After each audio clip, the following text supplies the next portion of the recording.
నమస్తే, welcome to Disha TV. భారత అంతర్గత భద్రతకు అతిపెద్ద సవాల్గా నిలిచిన నక్సలిజం ఇప్పుడు తన ఉనికి కోసం చివరి పోరాటం చేస్తుంది.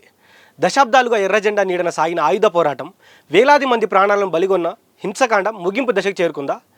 కేంద్ర హోంమంత్రి అమిత్ షా ఛత్తీస్గఢ్ రాయ్పూర్ పర్యటన వెనుక ఫైనల్ స్ట్రాటజీ ఏంటి? మార్చి 31, 2026 నాటికి నక్సలిజం లేని భారతాన్ని చూడబోతున్నామా? అసలు నక్సలిజం ఎందుకు మొదలైందో కూడా తెలుసుకునే ప్రయత్నం చేద్దాం.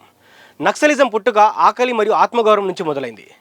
నక్సల్ బరి తిరుగుబాటు ఏదైతే 1967లో జరిగినటువంటి నక్సల్ బరి తిరుగుబాటు పశ్చిమ బెంగాల్లోని నక్సల్ బరి గ్రామంలో భూస్వాముల అరాచకాలకు వ్యతిరేకంగా చారు మజుందార్ అనే వ్యక్తి తన నేతృత్వంలో రైతులకు తిరుగుబాటు చేసే అవకాశం కల్పించారు. అసలు దాని యొక్క లక్ష్యం ఏంటంటే దున్నేవాడికే భూమి అనే నినాదంతో సాయుధ పోరాటం ద్వారా అధికారాన్ని చేజిక్కించుకోవడమే అప్పట్లో ఉన్నటువంటి వీరి ప్రధాన ఉద్దేశం. 2004లో పీపుల్స్ వార్ పార్టీ గ్రూప్ ఏదైతే ఉందో అది విస్తరింపజేయడం స్టార్ట్ చేసింది. ఎంసీసీతో కలిసి కూడా సిపిఐ మావోయిస్ట్గా ఏర్పడడం జరిగింది. దేశవ్యాప్తంగా రెడ్ కారిడార్ అనే ఉద్యమంగా వీరు విస్తరించడం జరిగింది. ఇదంతా విస్తరించిన సమయంలో ఇదంతా ఒక జనరేషన్ ఇదంతా అయిపోయింది. ఇప్పుడు ఆపరేషన్ కగార్ ఎందుకు మొదలైందో ఒకసారి తెలుసుకుందాం. గతంలో నక్సల్స్ రక్షణ కోసం చూసేవారు, కానీ ఇప్పుడు ప్రభుత్వం అఫెన్సివ్ మోడ్లోకి వెళ్ళిపోయింది. ఎందుకంటే దాడికి ప్రతి దాడే అన్నట్టుగా ఆపరేషన్ కగార్ని మొదలుపెట్టింది. ఆపరేషన్ కగారే గేమ్ చేంజర్గా మారింది. 2019 నుంచి ఇప్పటి వరకు 229 కొత్త భద్రతా క్యాంపులను అడవుల్లో ఏర్పాటు చేసింది. దీనివల్ల మావోయిస్టుల సేఫ్ జోన్స్ తగ్గిపోయాయి. ఒకసారి గణాంకాలు ఏం చెప్తున్నాయో చూసే ప్రయత్నం చేద్దాం. 2010లో 1936 హింసాత్మక ఘటనలు జరిగితే 2025 నాటికి 234 తగ్గాయి. మరణాల సంఖ్య 90% తగ్గింది. ఒకప్పుడు 126 జిల్లాలో ఉన్న ప్రభావం ఇప్పుడు కేవలం 3 నుంచి 4 జిల్లాల మధ్యలోనే పరిమితమైంది. మనం ఇప్పటికిప్పుడు ఈ వీడియో రికార్డ్ చేస్తున్న సమయంలో కూడా అక్కడ మహారాష్ట్ర, ఛత్తీస్గఢ్ బార్డర్లో కూడా పెద్ద ఎత్తున కాల్పులు జరుగుతూ ఉన్నాయి. భద్రాచలంలో కూడా 9 మంది వరకు చనిపోవడం జరిగింది. నిన్ననే మావోయిస్ట్ అగ్రనేత ఉధమ సింగ్ మరణించగా తాజాగా గడ్చిరోలి అడవులో మరో 9 మంది మావోయిస్టులు హతమయ్యారు. C60 కమాండో దీపక్ మడావి ప్రాణత్యాగం అడవి బిడ్డల రక్షణ కోసం భద్రతా దళాలు ఎంతటి రిస్క్ అయినా తీసుకుంటాయనే దానికి ఒక నిదర్శనం అని కూడా చెప్పుకోవచ్చు. ఫిబ్రవరి 7 నుంచి 9 వరకు అమిత్ షా పర్యటనలో 3 కీలక అంశాలు ఉన్నాయి. వాటిని ఒకసారి చర్చించే ప్రయత్నం చేద్దాం. కోఆర్డినేషన్ తెలంగాణ, మహారాష్ట్ర, ఛత్తీస్గఢ్, ఒడిశా ఈ సరిహద్దుల్లో మావోయిస్టులు ఒక రాష్ట్రం నుంచి మరో రాష్ట్రానికి పారిపోకుండా జాయింట్ ఆపరేషన్ నిర్వహిద్దామని వీళ్ళు ఒక మాస్టర్ ప్లాన్ వేసుకున్నట్టు మనకు అనిపిస్తూ ఉంది. అభివృద్ధి మంత్రం కేవలం తుపాకులతోనే కాదు, 12,000 కిలోమీటర్ల వరకు రోడ్డు, 4G నెట్వర్క్, బ్యాంకులతో గిరిజనులు జనజీవన స్రవంతిలోకి తీసుకురావాలని ఒక పెద్ద ప్లాన్ వేసినట్టు మనకు అనిపిస్తూ ఉంది. అదేవిధంగా సరెండర్ పాలసీ కూడా కొంతమంది చాలాసార్లు మేము లొంగిపోతామని అడిగిన తరుణంలో ఆయుధాలు వదిలి జనజీవన స్రవంతిలోకి వచ్చే వారికి కూడా మెరుగైన పునరావాసం కల్పించడం. ఒకప్పుడు మావోయిస్టుల కోటగా ఉన్న బస్తర్ ప్రాంతం ఇప్పుడు బస్తర్ పన్నుం మహోత్సవంలో కొత్తగా కళను సంతరించుకుంది. ఫిబ్రవరి 8న రాయ్పూర్లో కేంద్ర హోంమంత్రి అమిత్ షా అధ్యక్షతన జరగనున్న హై లెవెల్ సెక్యూరిటీ మీటింగ్ దేశంలో మావోయిస్టుల ఏరివేతకు ఒక చారిత్రాత్మక మలుపుగా మారబోతా ఉంది. ఛత్తీస్గఢ్, తెలంగాణ, మహారాష్ట్ర, ఒడిశా రాష్ట్రాల ఉన్నతాధికారులు, కేంద్ర భద్రతా బలగాలు ప్రతినిధులతో ఈ భేటీ జరగబోతా ఉన్నది. మార్చి 31లోగా గడువు ఇచ్చారో ఆ గడువుని నక్సలిజాన్ని పూర్తిగా తుడిచిపెట్టేందుకు అవసరమైన ఫైనల్ రోడ్ మ్యాప్ ఖరారు కానుంది. ఈ సమావేశంలో ప్రధానంగా అంతర్రాష్ట్ర సరిహద్దుల్లో మావోయిస్టుల కదలికను కట్టడి చేసేందుకే జాయింట్ కోఆర్డినేషన్ వ్యూహాన్ని రూపొందించినట్టు మనకు తెలుస్తూ ఉంది.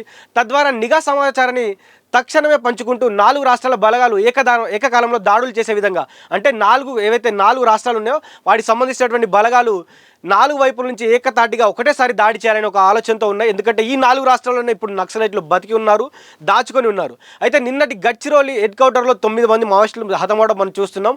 అదేవిధంగా కీలక నేతల్ని ఈరోజు రేపు జరిగేటువంటి ఏదైతే ఈ హననం ఉందో దాంట్లో భాగంగానే కీలక నేతల్ని పట్టుకోవాలనే ఈ నేపథ్యంలో ఈ మీటింగ్లో తీసుకుపోయే కొన్ని నిర్ణయాలు మావోయిస్ట్ అగ్ర నాయకత్వానికి పూర్తిగా నిర్వీర్యం చేయడానికే ఈ నిఘా వర్గాలు భావిస్తున్నాయి.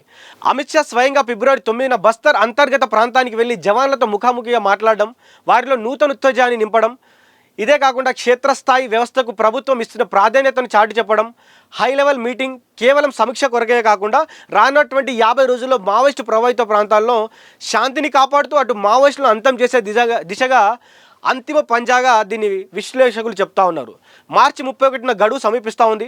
బహుశా భారతదేశ పట్టణం నుంచి ఎర్ర కారిడార్ అనే పదం శాశ్వతంగా తుడిచిపెట్టుకునే రోజులు దగ్గరలోనే వస్తున్నాయి. ఇది కేవలం తుపాకుల పోరాటం కాదు, అభివృద్ధికి విధ్వంసానికి జరుగుతున్నటువంటి పోరాటం అని ఇటు ప్రభుత్వాలు చెప్తా ఉన్నాయి, కేంద్ర ప్రభుత్వాలు చెప్తా ఉన్నాయి. ఈ యుద్ధంలో అంతిమ విజయం ప్రజాస్వామ్యానిదే అని కేంద్ర ప్రభుత్వం బలంగా నమ్ముతా ఉంది. అయితే మనం చూసుకున్నట్లయితే మనం చిన్నప్పటి నుంచి వింటూ ఉన్నాం, చదువుతూ ఉన్నాం, అన్నలు అనేవాళ్ళు అన్నం కోసం, ఆకలి కోసం, ఆ రోజున మన కోసం, మన మన ప్రాంతాల కోసం మనం ఏ విధంగా బతకాలనే దాని మీద కూడా వారు ఆ రోజు పెద్ద ఎత్తున పోరాడడం జరిగింది. మన కోసం పోరాడినటువంటి వారు ఇలా అడవుల్లో చనిపోతున్నారని ఇటు కొంతమంది ఎవరైతే నక్సలిజానికి సానుభూతి ఉన్నటువంటి వారు నిజంగా వారి పోరాటానికి ఒక లక్ష్యం ఉంది, వారు పోరాడుతూ ఉన్నారు, తుపాకులతో పోరాడుతూ ఉన్నారని సపోర్ట్ చేసే వారందరూ కూడా చాలా బాధపడుతూ ఉన్నారు. వచ్చేయండి జనజీవన స్రవంతిలోకి వచ్చి కలవండి, అలా అడవుల్లో చావకండి అంటున్నారు. కానీ నిజమైన నక్సలైట్ ఏమంటున్నాడంటే ఇన్ని రోజులు ఈ అడవిలోనే బతికాను, చేస్తే అడవమ్మ అడవిలోనే చేస్తా అని కూడా వారు సవాల్ ఇస్తున్నటువంటి పరిస్థితి. కానీ కొంతమంది నాయకులు ఇప్పటికే లొంగిపోయిన పరిస్థితి చూస్తున్నాం.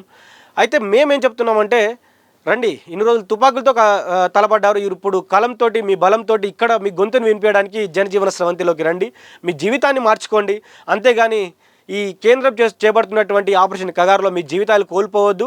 అదేవిధంగా రాష్ట్రంలో మనం చూసుకున్నట్లయితే చాలామంది కూడా నక్సలైట్లకు సానుభూతిగా కావచ్చు, అదేవిధంగా సిపిఐ సిపిఎం పార్టీలు ఏవైతే ఈ ఎర్రజెండా పార్టీలు అన్నీ ఉన్నాయో కూడా నక్సలైట్లను ఏ విధంగా కాపాడుకోవాలనే ప్రయత్నంలో ఉన్నాయి. కానీ అడవుల్లో మరి చూసుకున్నట్లయితే ఎక్కడ కూడా దాదాపు చాలా వరకు ఈ మావోయిస్ట్ భావజాలాన్ని కావచ్చు, మావోయిస్టులను కావచ్చు చంపడానికి, వారిని బలిగొనడానికి పెద్ద ఎత్తున కూడా వాళ్ళు ప్లాన్లు వేసుకున్నారు. కంపల్సరీ ఇక్కడ మావోయిస్టులు ఉండొద్దు, అడవుల్లో ఉండొద్దు అనే ఒక ప్లాన్ వేసుకున్నారు.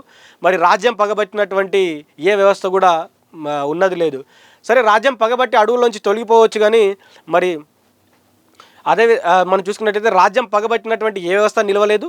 అదేవిధంగాని రాజ్యం పగబట్టి తుడిచిపెట్టిన ఏ వ్యవస్థ కూడా ఇంకా పూర్తిగా హతం అవ్వలేదు. రాజ్యం పాటను కొనవచ్చు, ఆటను కాలి గజ్జగట్టినోడిని ఆడినోడిని కొనవచ్చు, లేకపోతే ప్రజాస్వామ్యం కోసం పోరాడిన చాలామందిని చంపేయవచ్చు. కానీ పాట పోతే పాట పుట్టింది, మాట పోతే మాట పుట్టింది. ఎవడైతే అడవుల్లో ఉండకూడదనేవారు, ఇప్పుడు అడవుల్లో ఈ మావోయిస్ట్ భావజాలం వ్యాప్తి చెందదనుకునేవారు ఇప్పుడు బయట నుంచే మావోయిస్టులు నక్సలైట్లని చెప్పవచ్చు, కానీ ఆ మావోయిస్టు భావజాలాన్ని కావచ్చు, మావోయిస్టులకు ఉన్నటువంటి ఆలోచనని కావచ్చు ఎవరు చంపలేరు. చంపినా కూడా అవి చావని ఒక గొప్ప ఆలోచనలు కలిగినటువంటి భావాలు కాబట్టి వాటిని ఎవరం హననం చేయలేము, వాటికి ఏమీ చేయలేని పరిస్థితి. కానీ కేంద్ర ప్రభుత్వం మాత్రం తక్షణమే అడవుల్లోంచి వెళ్ళిపోవడం కూడా చెప్తా ఉంది. మరి అడవుల్లో ఉన్నటువంటి నక్సలైట్లు కూడా ఈరోజు మనం చూసుకున్నట్లయితే ఒకరు ఇద్దరు ఎవరైతే పోలీసులకు సంబంధించినటువంటి వారు కూడా చనిపోవడం జరిగింది. ఒకరి పరిస్థితి విషమంగా మారింది. మరి నక్సలైట్లు ఏ విధంగా బదిలిస్తారు? మరి నిజంగానే మావోయిస్టులు ఈ ఏదైతే రెడ్ కారిడార్ అనే వ్యవస్థ మరి పోతుందా? అసలు వ్యవస్థ నిర్వీర్యం అయిపోతుందా? మరి వ్యవస్థల తర్వాత మరి ఇంకో వ్యవస్థ పుడుతుందా? నక్సలైట్లు మొత్తానికే మనం చూడలేమా? అన్నలు అనే పేరు ఇంకా ఈ ప్రపంచంలో కావచ్చు, ఈ భారతదేశ పటంలో కావచ్చు ఉండదా? మరి వేచి చూడాల్సిన అవసరం ఉంది. ఈ మార్చి 31 వరకు ఏం జరగబోతా ఉంది? నక్సలైట్లు మరి బతికి బట్టగడతారా, లేకపోతే హోంమంత్రి అమిత్ షా చెప్పినట్టు వారిని తక్షణమే బయటికి రండి, లేకపోతే మీకు మరణం తప్పదు అనే వార్నింగ్స్ ఆపరేషన్ కగార్ సక్సెస్ అవ్వబోతుందా? ఇవన్నీ మనం చూడాలంటే వేచి చూడాల్సిన అవసరం ఉంది. మార్చి 31 వరకు చూస్తూనే ఉండండి దిశ టీవీ.